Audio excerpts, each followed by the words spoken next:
Buzz. What's up, y'all? What's up? Ah! We in the building. You heard what I said. Wrestling Pod, Diesel Detail. They don't want that. Here I go. We here to go over WWE's Hell in a Cell pay-per-view. In a cell. And it will be the last pay-per-view emanating from the Thunderdome because the next pay-per-view, Money in the Bank, will be in front of a live 4 weeks. crowd. So, let's jump right into it, ladies and gentlemen. Our pre-show match of Hell in a Cell was Natalya versus Mandy Rose. We got straight to the end. At the end, a sharpshooter from Natalya secures her the victory. Mandy Rose takes her out. I don't know what's going on with her push, her fall. Ever since she broke up from Otis, we get nothing. Natalya continues to look like one of the strongest women over the last decade in WWE. How you guys feel about that? Good job, Ned. I ain't see the match, but good job, Natalya. It's part of the storyline to me. Probably even the next episode of Raw, her and Dana Brooke getting title shots. Even though she lost the kickoff match, they still be doing that. So she gonna mess around and come on the show in like 2 weeks and get a title shot. Yeah. I like the storyline. That's basically what they leading into for Mandy Rose and Dana Brooke to get a title shot against Natalya and Tamina. So that's just a way for them to be involved in the show. Maybe it'll be Dana Brooke versus Tamina, and then Dana Brooke and they still give them a title shot, even though they split it. Well, we'll see where we go. But we get to the main card and we open up with a Hell in a Cell match for the SmackDown Women's Championship. The EST, your SmackDown Women's Champion, Bianca Belair. She defended that title against the role model, the longest reigning SmackDown Women's Champion in history. Ding dong. Bayley. She wanted that title. This was a decent Hell in a Cell match in my opinion. I felt like it could have been much better, but at the end, mean as KOD on the ladder, still your champion, Bianca Belair. How y'all feel about that? Dang, Bayley had to take 2 losses in a row in the Hell in a Cell. Like Diesel was saying, it was a decent match. It could have been better, but it was Bianca's first Hell in a Cell match.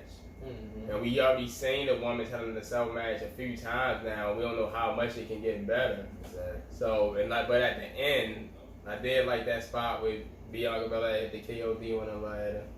Still your SmackDown Women's Champion. That was gruesome. And getting a win in the Hell in a Cell match, making Bianca look real strong against the longest reigning SmackDown champion. Making a statement. That was a pretty good spot. I mean, that was the sunset flip powerbomb into the cell. That was the spot with the spine buster or Bayley through the kendo sticks. A lot of hair, a lot of Bianca's. Yeah, a lot of hair. Bianca hair. Her hair was for a lot of folks in the match. Bayley tying it around the ropes, around the chairs, anything she could. But at the end, Bianca ended up tying it around Bayley and using it on her little rampage to go forward. It was some nice moves in that match, though. Some nice offense. It was some nice action. But Bianca's still your champion. Our next match is Embrace the Vision, going up against the Swiss Cyborg. It was Seth Rollins. It was Cesaro. We've already seen this match at WrestleMania. It was a pretty damn good match at WrestleMania. At WrestleMania Backlash, Seth attacked Cesaro after his title match. This left Cesaro going away, coming back a couple weeks ago. He wants revenge. Back again against Rollins. This was a damn good match. If it wasn't for the Hell in a Cell match, quite possibly it would have been the best match of the card. But I mean, they didn't have a big card to work with. But at the end. Y'all know. At the end, a roll-up pin from the Architect gets the win, and you know how things go. Cesaro won at WrestleMania. Rollins wins now. It seems like there may be another match between these guys coming. How do you guys feel about this match? Seth squeezed it up. It's the Architect. You really thought Seth Rollins was going to be done with Cesaro? Yeah, I did. Seth Rollins never goes down on the bottom. He always comes out on top. You're right, but I just thought maybe this was Cesaro's legitimate push. Yeah. With no restrictions. It was. But I guess he got to go a little longer. At WrestleMania, they got a title shot. Guess he got to go just a little bit longer. Pretty good match. But like you said, this leading into some type of a match. Whether it's Money in the Bank, I don't give a fuck. SummerSlam. It's going to be some type of stipulation match. I know that next time. Anytime Cesaro and Seth Rollins, it's going to be a good wrestling each other, I'm watching. It's going to be a good match. It's always good match. Yeah, it's definitely going to be a good match. Our next match was a singles bout between the Queen of Spades, Shayna Baszler, your former Women's Tag Team Champion. She went up against the twisted, the maniacal Alexa Bliss. And she's mad. She's out for revenge for her girl, Lily.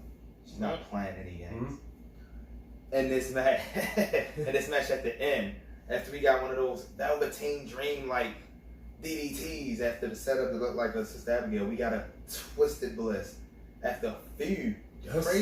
Crazy distractions with some good ass acting that we gonna talk about after it's over. Nice act. But after the twisted Bliss, Alexa Bliss gets the win over Shayna Baszler. How you guys feel about that? I didn't care for the match really, but the storyline with Alexa Bliss, I just want to see how it's going to be in the future. Yeah. And how she controls Alexa that. Bliss is continuing to evolve. It's a nice character that he's showing right here, so I want to see where it's headed. One of the most and that's what they did. They You know why did Randy Orton win at WrestleMania against Bray Wyatt?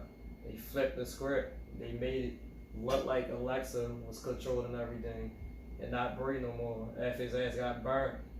Alexa was in charge. So now Alexa got the playground, the Firefly Funhouse song, everything. Yeah. It's her stuff That's a now. good point. Bray not even there. Yet that one Firefly Funhouse. You taking this time? No, he gone. Yeah, she definitely taking over. But one of the best parts of the match was Shayna went out the ring, and Nia and Reginald went to check on her. Nia just stopped in her tracks, and her and Alexa just stared each other down and mimicked each other. And she slapped the shit out of Reginald. That allowed her to take advantage of Shayna, get the victory. There was just some good acting in this match. I didn't know that Nia was able to pull all that off, but I should have known she was on Total Diva. She's right.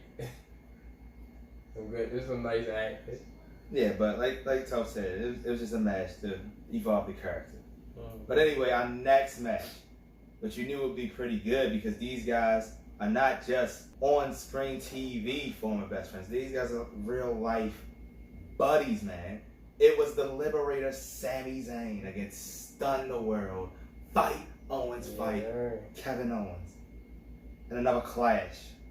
Before we get into this match, on the preview SmackDown, getting into it with Commander Aziz and that damn Nigerian nail. KO took a couple of those, so he was having trouble breathing going into this match. So they made sure to focus on that, and they made sure to have Sammy focus on that. Also during the match, it looked like KO might have got a legitimate arm injury. I didn't know it was a wrist or shoulder, but that kind of hindered the match halfway through, and they had to adjust the whole match, but they ended up making it pretty good anyway. But at the end, after taking advantage of the arm, and it was like a beat trigger for real on KO. His throat hit the rope, and after that haluva kick, KO loses, and Sammy sneaks out with the victory. How you guys feel? From the beginning, I always felt like Sami Zayn was gonna win a match. You keep coming out there every time. Something involving Apollo, obviously. All the time. He trying to get the Intercontinental title back. Yeah. Might just have to be Hill versus Hill, unless it's a face or some kind of a match. Like that Fatal 4 we had on SmackDown that time with Big E and it too. Yeah. Something like that. I like the match. Like we said, they always got being best friends in real life. Always a good match. Always got good chemistry in the ring. And when you were saying about the injury, that probably actually made the match a little bit better because they had to adjust on the fly. So everything that they wanted to do, they couldn't do. And they still tell me, and what did I tell you when you was watching the match? I said it was like a old school grind out match. Because KO was mad, his wrist was messed up. That dang haluva kick. One of them times, Sammy kept hitting him. Kevin Owens did something like scratch him. That's when Sammy started bleeding. So he started getting mad and started kicking Kevin Owens even harder. Good match. And like Darren said, Sami Zayn still looking for opportunity to get the Intercontinental title back. Man, hopefully we'll see what happens for him. Money in the Bank is next. It's coming up. But let's stop talking about Money in the Bank because we still got 2 title matches. The next match was for the Raw Women's Championship. And who else could it be but the Queen? Charlotte! Getting another chance to obtain another women's championship. Another one. She challenged the Nightmare, Rhea Ripley, and she tries to keep this title reign going after successfully defeating Asuka on the last week. This was a damn good match. What did you expect? It was the Queen and the Nightmare. Couple close pinfalls here and there. Charlotte letting people know it's hers, but at the end, we didn't get a clean finish. Of course, Rhea ripped off the little cover of the announce table, hit Charlotte in the head, and the referee just rang the damn bell, called disqualification on Rhea. So you know Charlotte Flair is getting another damn shot at that title. We don't know if it's gonna be next week. They might wait till SummerSlam, but there was no finish. How y'all feel about that? I don't understand.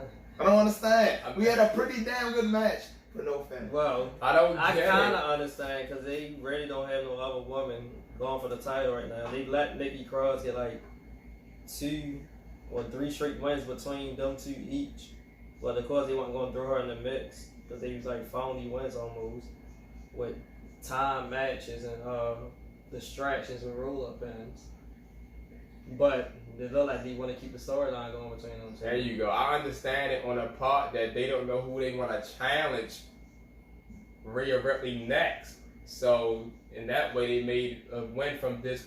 They made a lose from disqualification for her to keep the title, so Charlotte can get a title shot, so they can figure out what to do next. Because not even that many women on Raw. Okay, so this is my take, as they all both pointed out.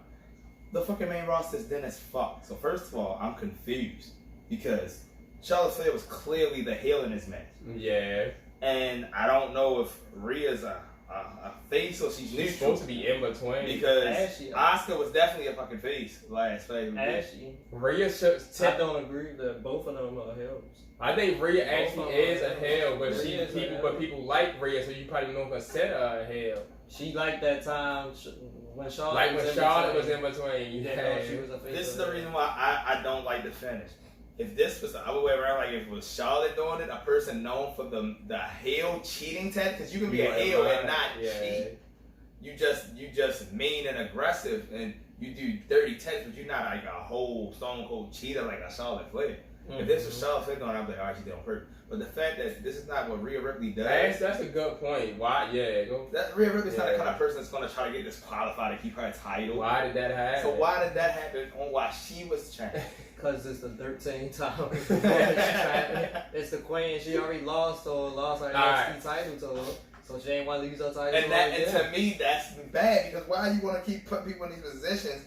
To me, Charlotte Flair is beginning to look like the female John Cena. Well, if you go up against Charlotte Flair, you either not going to win clean or you're going to lose. That's only the second time they fought, so. Yeah, but the first time they fought, who won?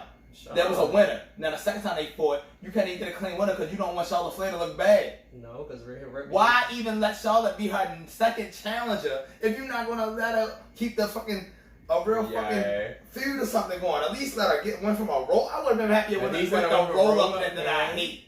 So that you already let her get away from the triple threat by saying she didn't get pinned. Now you telling me Rhea got to cheat too?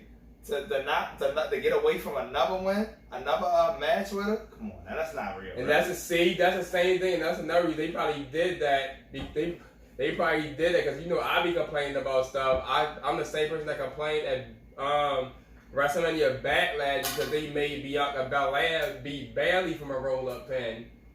So as I be thinking about it, they probably look at stuff because I be talking about conspiracy sometimes. They probably say, no, we gonna make Rhea win from some phony. Make Rhea do some phony stuff. Because if one champion went for some phony stuff, they probably make the other champion do some phony stuff. To me, that pushes the Charlotte Flair agenda to make it look like people can't beat her. Actually, really wasn't even cheap. It wasn't. That's why I don't understand why the belt even wrong. She just lost with disqualification. You motherfuckers get slammed on the announce table all the time with no problem. So why don't it be disqualification? They head hit into it. But if I pull it off. They sad because she actually poured it off. Or it would pick up and dump on that head. How many times do we see a person take a whole person's head and slam it on the announce table 3-4 times? But I pull a cover and get disqualified. I just think they didn't want Charlotte to lose clean in the situation. They just called the match. That's what it was. They was probably still deciding during the match where they wanted to win. It's like, of course, you know who we're in charge, right? And you know who was fighting, right? As you can see, That's why. Main roster garbage. Can't believe that happened. But hold up. I got one conspiracy. What if they was gonna let Charlotte win, then she did that Andrade shit? Like, shout out to Charlotte for the train elbow. Actually, and double moonsault. That's a good point. Darren might be right. We don't know if Vince changed that outcome. He probably. They probably already had this plan for weeks. He saw Andrade pop up on Dynamite. He said, Charlotte, get the title. Give it.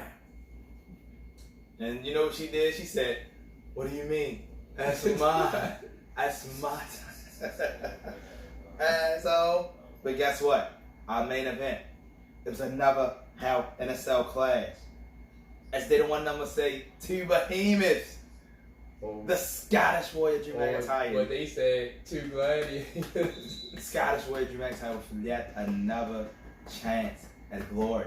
He's going up against the almighty WWE champion, the almighty Bobby Lashley. MVP was in the building. They get in the cage, and you knew it was going to be a slugfest. Well, almost to the end. Drew McIntyre had a chair.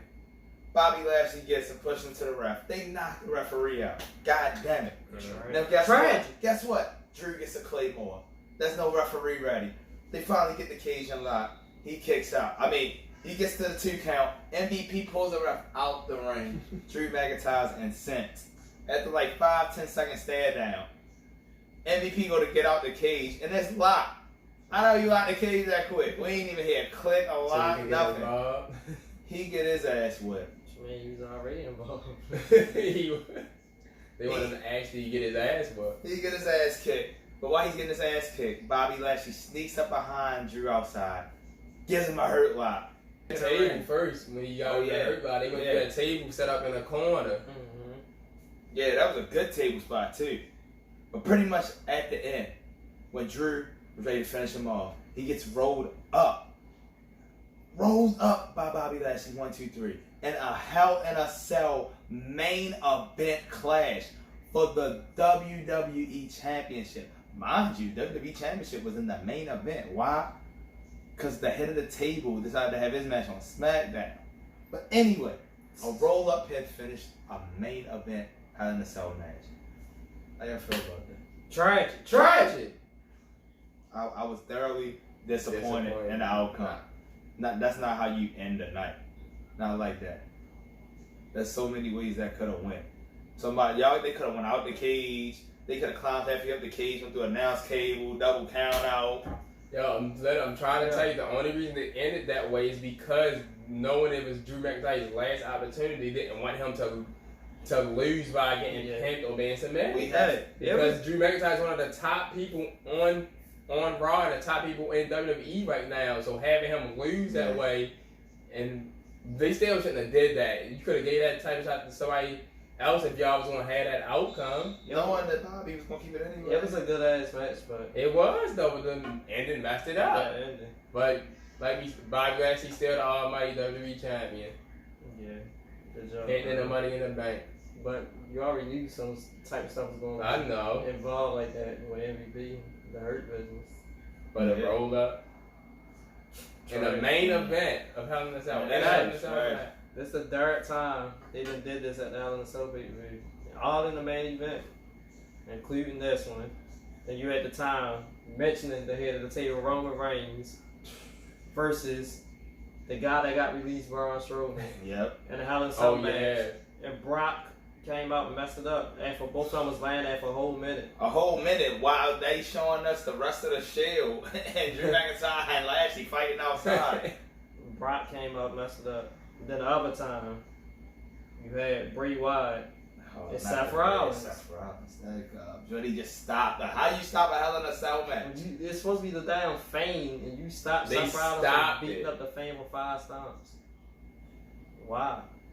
What did you stop the match for? And then after the match, Bray still get the last lick on Seth. One of the worst endings ever. Y'all gotta stop botching Hell in a Cell. Man, they botched Hell in a Cell a few times. Well, I was just on making a pay-per-view. I was about to say that. It's like 2 years ago when it's like it's for example, Extreme Rules. It's like y'all didn't even care about Extreme Rules. That was the worst Extreme Rules pay-per-view I would say They in didn't my even life. try to make no kind of Extreme Rules. It was like y'all was like a couple It of was like y'all was Rules, just getting man. ready for SummerSlam. Like I was about to fuck say Extreme Rules. that. See, speaking of that, they look. It's like they try to see money, make money in a bank. High pay-per-view leading into Y'all SummerSlam. said So they didn't y'all really said care they was about trying having to sell to like make that that. one the big four. Well, what big five pay-per-view now or Yeah. something. But I don't necessarily think you could do that now if you put it right before SummerSlam. Yeah, I And don't then like another that. thing. They gotta be spaced out. Another thing, like they probably care about that because with Money in the Bank, they also gonna have fans back because they back on the road for about to be back on the road for a time in July. Yeah, they was more focused on the That's entrances and the pyro on this. They gave motherfuckers hella pyro. It's the last people in the Thunderdome. That's Wanted to it. make it look Good pretty. job, Thunderdome. Yeah, that's about it. So, guys, what's your grades on WWE's Hell in a Cell? A six. A 6. 6. 6 points up. It was one of them classic back in the day WWF pay-per-views. that you just like the one, like yeah, it's a pay-per-view or whatever. It was just a thing, a nice pay-per-view you can watch at night. Like yeah, I need something to watch. We just watch this pay-per-view. It was not better than NXT's In Your House that just passed, and they only had 5 matches. And while we on the subject of the main roster, the Galaxy pay-per-view, the gimmick match being Money in the Bank, usually there's at least 2 Money in the Banks. One for the men, one for the women. At least 6 or 7 people in those matches. Now, we just had a lot of cuts happen. Both of the main roster on Raw and SmackDown are very dense to the point where the same people fighting every week. They're just fighting another version of a match or a different person. Sure. So how the fuck are you gonna be able to make Money in the Bank happen if you don't even have enough people? No, you know that's gonna happen throughout the next 4 weeks. It's gonna be qualifying matches each night, or they gonna do all 3. Nah, Raw probably just do all 3 of theirs the same night, and SmackDown probably just Every other week. And then you're gonna be having the same 3 or 4 people that's in the match Yeah. fighting each other. The loser 1 week gonna be in there 2 weeks later getting another shot because they ain't got enough people. You did no. They gonna gonna start drawing the people who not getting used that much in them, like Ricochet. Ricochet gonna pop up Yeah, the extra qualifying shot. match. It's gonna be dumbass qualifying matches like AJ Styles versus Jackson Riker. Like a nigga that's not gonna get That you know somebody ain't gonna How win. many people do we think gonna be in the Money in the Bank? Like 6. At least 6. 6, 7, or 8. I think it's gonna be 6. At least Six, 6. nine, I think 8. it could be 7, but at least 6. Maybe. They're not going less than 6. I think it's gotta be either 6 or 6 or 7. 8. Yeah, I think 6 or 8. 6 or 8, not 7, because it's one take from each round. Yeah. It's Oh, gonna be yeah. one extra You- person yeah. just laying So there. what So y'all right. think is gonna 6. be in the match? Well, y'all don't know yet. Y'all don't even know. I feel like one of the Usos might sneak in the Money in the Bank and Roman gonna be mad. No, And yeah. probably be Jay since he's the one that's starting to stray away. I also think one of the New Day's gonna be in it. Because I honestly feel like Wood's gonna be the one to turn on the New Day and join the Hurt Business. That's exactly what I told They keep myself focusing earlier. on Kofi so they can do a swerve. Yeah. Also, I actually want him. I don't want him to bring up, but I wouldn't mind. I don't want him to bring it up. Xavier Woods actually Getting a push, getting you know? the Money in the Bank. They Being the Money in lost- the Bank. they lost to Xavier RK. Woods is actually a good wrestler. They lost to RK Bro, so I don't think they're gonna get no title shot now. So they might end up either doing Kofi versus Xavier in a qualifying match against each other. I don't think they would do that. Shit. But do you think our main champions, gonna have real challenges? At Money in the Bank. Yeah. Not that Money Or in we the Bank. wanna No. continue the same I don't feuds even and think. shit? I don't We're even gonna wait think. till SummerSlam. I don't even think Lashley gonna have a challenger. I don't think Roman gonna have I don't think a match either. At Money in the Bank. I think Roman is. I still think Jimmy gonna get a title. Yeah, I do too. At Money in the Bank, since Roman just went on Hell in a Cell, I think he's gonna be on Money in the Bank. Yeah. But Lashley, I don't think he's gonna have a title shot. We also got Great American Bash coming up. Great American Bash. Great American Bash, what, 2 weeks? Yeah, best in the world. Best in the world. Slam Best in the world. anniversary. We in that best in the world. We in the. Ring of Oh yeah, we got Best in the World back. Slam anniversary. and Money in the Bank all in July. Don't worry, I'm gonna be. Slam anniversary. Don't worry, I'm gonna be Money back in for the Slam Bank. anniversary. Slam versus Money in I'm the up- Bank, back to back. I'm gonna be back watching Impact again for Slam anniversary. Darn made me watch Impact for a little bit the other day. I ain't make you do that. He was watching Steve Matlin by my ass. Shit, you Hey. getting real. Hey, as long as Man, hey, Don Cal is gone, so I mean, Omega about to lose the title soon. Look, Hell in a Cell some bullshit. We started talking about Impact. But guys, from They Don't Want None's help and Diesel D, you heard what I said, Wrestling Pod. Y'all heard what we said. Yes, sir. WWE gets your shit together. Because everybody else is doing their thing. They'll be back for Buddy and everybody. Y'all heard what we said. Y'all better get your shit together. We out.